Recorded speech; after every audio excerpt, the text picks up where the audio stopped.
What's the meaning of cock and bull story?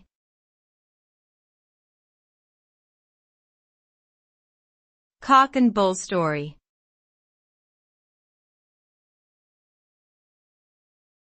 Cock and bull story.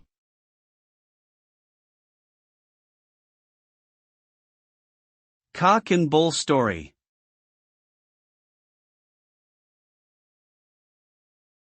Cock and bull story.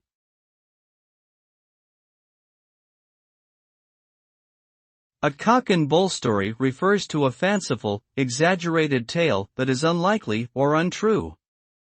It may also be used to describe an implausible explanation or excuse for something. The phrase likely originated from the practice of telling tall tales in English pubs where cockfighting and bullbaiting were popular, hence the association with these animals. In modern usage, it is commonly used to dismiss a story or explanation as false or ridiculous.